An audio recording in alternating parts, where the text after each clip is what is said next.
드디어 한상재와 함께하는 인리뉴스가 방송됩니다.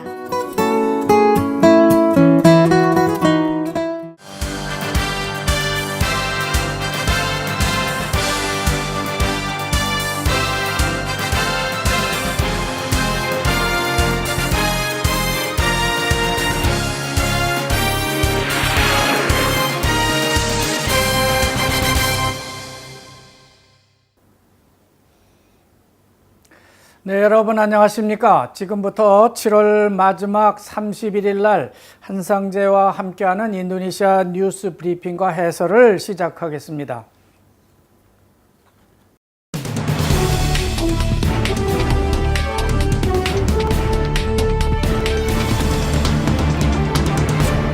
지난 27일 파르타이 데모크라스의 SBY 총재하고 그린드라당의 브라보 총재가 만나서 정치적 우위를 다졌다고 전해지고 있습니다. 지난 대선 때를 돌아보면요, 좀처럼 두 사람은 다시 만날 것 같지는 않았습니다. 그러나 역시 정치인은 정치인들입니다. 지난 과거는 싹 지워버린 듯 새로운 틀에서 다시 이들이 만나고 있는 겁니다. 이 두 분이 만나서 나누는 그 속내는 잘 알려지지 않고 있지만 오는 2019년 대선을 위해서 두 당이 뭔가 공조를 하자는데 합의를 했다고 합니다. 그러나 외부적으로 알려진 바는 단지 선거법 개정에 힘을 합치자고 하는 것이고 국가와 민족을 위해서 둘이 노력하자는 그런 대화를 나눴다는 것입니다. 선거법 개정에서 데모크라 당이 그린드라와 의견을 같이 하게 되면요, 그 세는 좀 더 커질 수 있습니다. 문제는 판당인데요. 판당의 줄키플리 하산의 결정이 어디로 쏠릴 것이냐에 달려있게 됩니다. 하여간 지금 이대로라면은 그린드라, 데모크랏, 판, PKS가 20에서 25% 선거법 개정에 반대하는 입장을 견지하게 된다고 하는 겁니다. 하지만 조코위 대통령은 선거법을 20-25로 내는 것이 위헌이냐 아니냐를 엠카, 즉 헌법재판소가 결정하도록 이렇게 놔두자고 하는 입장을 고수하고 있습니다. 인도네시아 정부는 중국이 난사 군도를 개발하는 것과 관련해서 베트남이나 필리핀처럼 직접적인 반기를 들고 있지는 않지만 엄연히 거기는 인도네시아 나투나 북해 어장의 하나라는 점을 강조하고 있습니다. 물론 인도네시아 국내 연안 어장을 침범하는 필리핀이나 태국, 중국 어선들은 가차없이 납포해서 폭발을 시켜버리고 있습니다. 지난 7월 초에도 인도네시아는 나투나 어장을 침범한 바 있는 중국 어선을 납포하고 나투나 북해 어장이란 외교적 표현을 써가면서까지 서서히 난사군도 문제에 인도네시아가 개입을 시도하고 있습니다. 한국 서해 어장에서는 그렇게 강하게 반발하던 중국이 왜 이렇게 인도네시아에는 약하게 나오는지 참 알 수 없습니다. 반면 중국은 한국 서해 어장 외에 사드 배치 문제까지 자기들 주장만 하고 있는데 이런 문제도 인도네시아와 협력을 하거나 더 나아가서 아세안과 협력을 해서 공동 대처하는 방안은 어떨지 한번 생각해 볼 만하다는 생각을 해봅니다. 지난 28일자 컴파스 신문은 부투 크르자 르비크라스란 제목의 사설을 실으면서 해외 파견 인도네시아 근로자들을 독려하고 있습니다. 2년 전 싱가포르에 나가 일하던 노동자 중에 테러리즘에 가입을 해서 문제가 심각했던 적이 있었는데 이번에는 홍콩에서 일하던 인도네시아 15만 가정부들 중에 일부가 NIAS, 그러니까 IS에 가입을 해서 테러리즘을 확산시키는데 큰 역할을 하고 있어서 문제가 되고 있다고 하는 겁니다. 인도네시아 정부는 BNP 두아 떼까이라고 하는 해외 파견 근로자 보호청으로 하여금 철저한 근로 감독 내지는 교육 훈련을 통해서 이런 문제가 확산되지 않도록 해야 한다는 주장이 나오고 있습니다. 싱가포르에 이어서 홍콩, 그 다음은 대만과 한국이 될 수도 있을 것입니다. 지금부터라도 한국 정부는 해외 파견 인도네시아 노동자들의 테러리즘 관련에 대해서 좀 더 신경을 써야 할 때가 된 것으로 판단됩니다. 조코위 대통령의 인도네시아 식량 자급 정책 추진에 대해서 국민들이 의구심을 내보이고 있다고 합니다. 정말 쌀을 자급하고 있는 것인지 믿기 어렵다고 말하고 있는 것이죠. 하여간 2017년 현재 농민들로부터 건조한 벼를 킬로그램당 3,700루피아에 사고 방앗간에서 도종하기 전에는 4,600루피아, 도종을 하고 난 쌀은 7,300루피아, 이걸 자루에 담아서 시중에 나오게 되면 9,000루피아까지 받게 된다고 합니다. 하지만 일반 미와 프리미엄 쌀의 가격 차는 점점 많이 벌어지고 있다고 지적을 하고 있습니다. 즉 정부 미가 9,000원이면 9,000루피아면 일반 미는 1,574루피아, 즉 1,574루피아만큼 차이가 난다고 하는 것이죠. 여기엔 쌀 마피아가 개입하고 있다는 설이 크게 제기되고 있습니다. 결국 HET라고 하는 정부 수매가도 그 제도 자체를 폐지할 방침이라고 정부는 밝히고 있습니다. 바하사로 마젤리스 울라마 인도네시아, 우리말로 인도네시아 이슬람 칙령위원회가 마침내 판차실라를 승인하는 것으로 확정을 하고 네가라 크사토안 리퍼블릭 인도네시아를 지켜내겠다고 다짐을 하고 나왔습니다. 이렇게 공개적으로 전국 이슬람 지도자들이 조코위 정부의 판차실라 건국이념 수호 정책을 옹호하고 나선 것은 매우 환영할 만한 일이 아닐 수 없습니다. 또 무인은 판차실라를 위배하는 오라마스, 즉 민간 단체들을 해산하는 것이 적합하다는 입장을 확인하고 있습니다. 작년 연말 한때 FPI와 HTI에 의해서 와해될 듯 했던 판차실라 인도네시아 건국 이념이 이제는 안정을 되찾게 되는 것 같습니다. 그렇지만 아직도 HTI 해산 문제는 엠카의 결정을 기다리고 있기는 합니다. 식용소금 국내 재고 때문에 고민하던 조코위 정부는 마침내 소금을 수입할 수밖에 없다는 입장으로 돌아섰습니다. 아무런 대책 없이 소금 자급을 선언했던 조코위 대통령은 소금값이 300%까지 껑충 뛰어오르는데 매우 놀란 모양입니다. 시중에서 2,000루피아면 살 수 있던 소금이 무려 7,000루피아에서 7,500루피아까지 껑충 뛰었기 때문입니다. 그렇다고 인도네시아가 소금 자급 정책을 포기한다고 말하지는 않을 것 같습니다. 어떻게든 염전 시설을 개선하고 장비를 현대화해서 다시금 소금 자급 정책을 시도할 것으로 예상이 되고 있습니다. 어제죠. 일요일 콤파스 신문은 일면 톱으로 북한의 화성 14호 발사 장면과 남한의 현무 2와 그리고 미국산 탄도미사일 발사 장면을 동시에 실으면서 동북아 한반도 위기 정세에 대해서 설명하고 있습니다. 한반도 정세는 여러분이 이미 잘 아시는 바와 같이 위기 국면으로 전환되기 시작했습니다.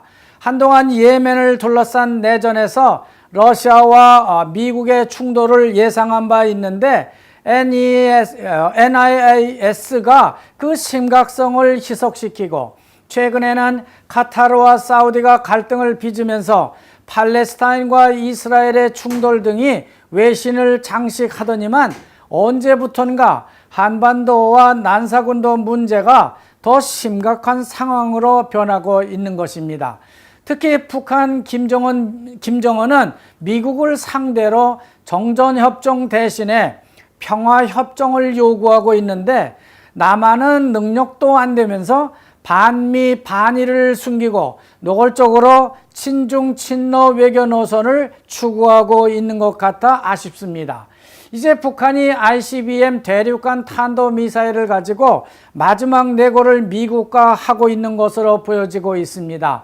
유엔 안보리 결의회에 다음 달 필리핀에서 열리게 돼 있는 아세안 외교장관급 회의에서 과연 어떤 결의를 내놓게 될지 그게 주목을 받고 있습니다.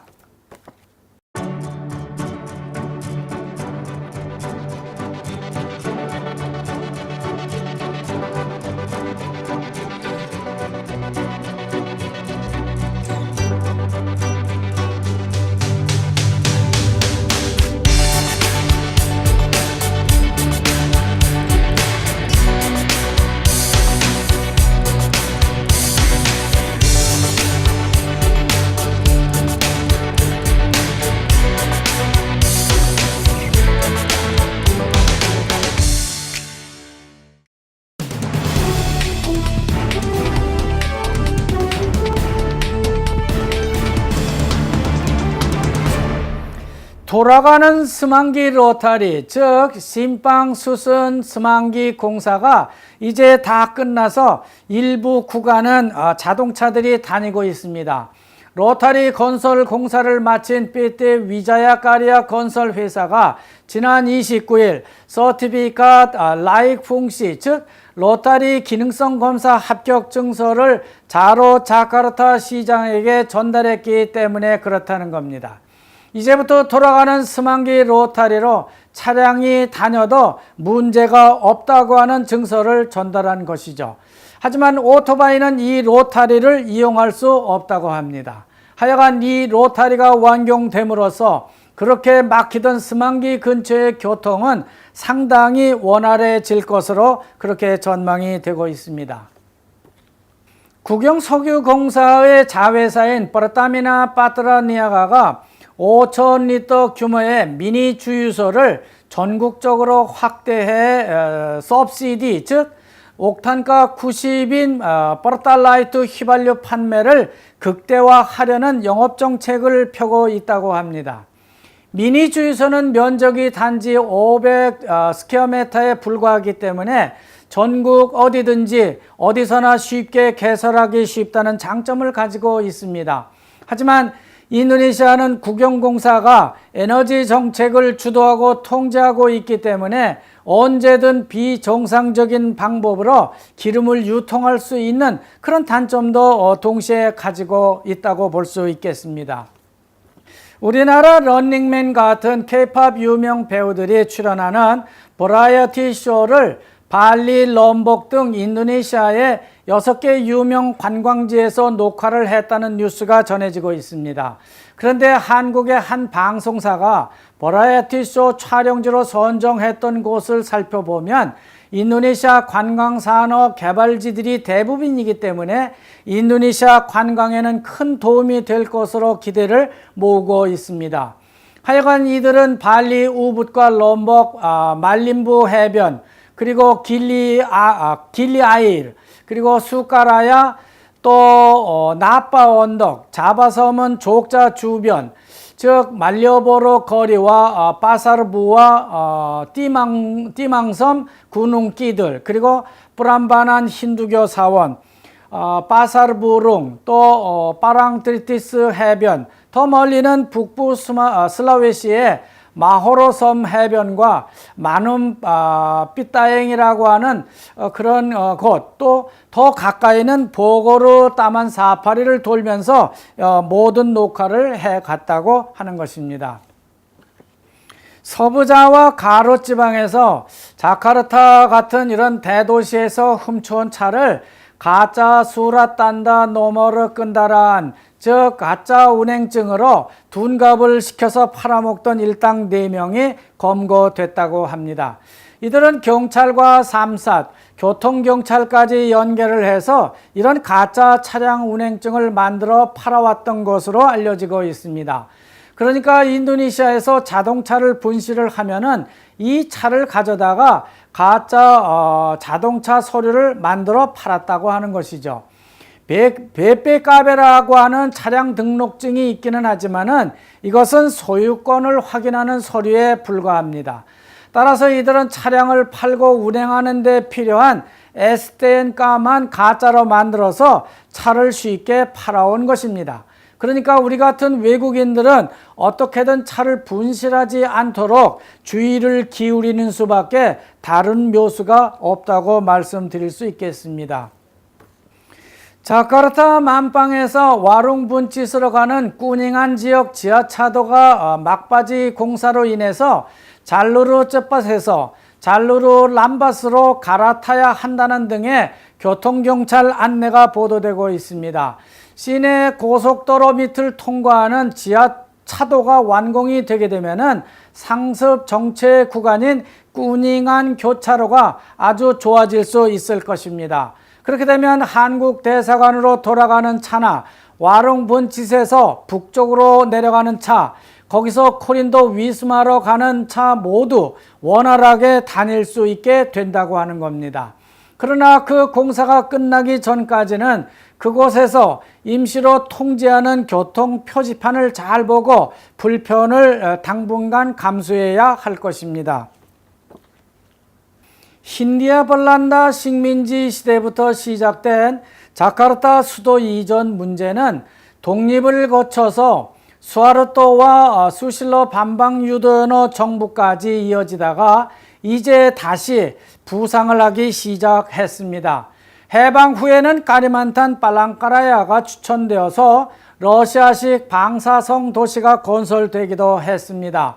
지진과 쓰나미도 피하고 대지도 넓어서 맘대로 도시를 개발할 수 있다는 장점이 제기되었기 때문입니다. 특히 그것은 지리적으로 인도네시아의 정중앙에 위치하고 있다는 것이 특징이라고 할 수 있겠습니다.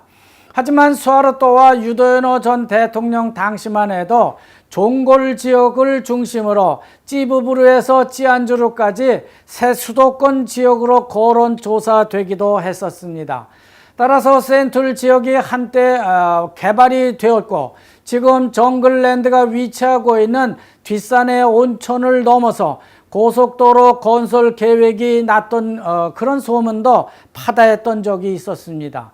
그 당시 골가르당, 민주당과 투쟁민주당 등의 지도자들은 종골 신수도 수도권 지역 대지를 대거 수매했다는 소문이 파다하게 나돌기도 했습니다.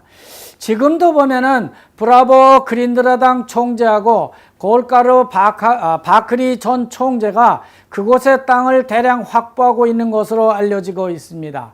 그렇다면은 수십 년 전에 빠랑까라의 땅을 확보해 두었던 구세력과 최근에 종골 지역의 땅을 사둔 신세력 간의 대결로 신수도 부지가 결정될 수 있다고 하는 그런 구도가 형성됩니다. 팔랑카라야는 자카르타에서 좀 너무 멀고요. 도시 건설 비용이 많이 든다는 단점을 가지고 있습니다. 물론 대지가 넓고 인도네시아의 중심인데다가 지진과 쓰나미가 없다는 장점도 가지고 있습니다. 하지만 많은 지방 공무원들이 이곳을 오가거나 가서 일을 보고 자카르타를 들러가는 그런 이종 구조가 될 수도 있다는 단점을 가지고 있습니다. 마치 세종시꼴이 된다고 하는 것이죠. 그렇지만 종골 지역은 우선 자카르타에서 2시간 이내 거리고 마젤란카 국제공항과 근접하고 있다는 장점을 가지고 있습니다. 말레이시아의 푸트라자야 신수도와 아주 비슷하다고 하는 지리적 장점도 가지고 있는 겁니다. 또 정치적 거물들이 이미 땅을 거기에 사놓은 지역이기 때문에 좋은 걸로 몰아갈 공산이 큰 것도 사실입니다. 아직은 조코위 정부가 팔랑까라야만 크게 부각시키는 모습을 보이고 있지만 실제 국회에서 위치 문제가 거론되게 되면은 어떻게 변할지 아직은 속단하기 힘든 상황입니다. 이것으로 7월 마지막 주 브리핑을 여기서 모두 마치겠습니다. 시청자 여러분 안녕히 계십시오. 감사합니다.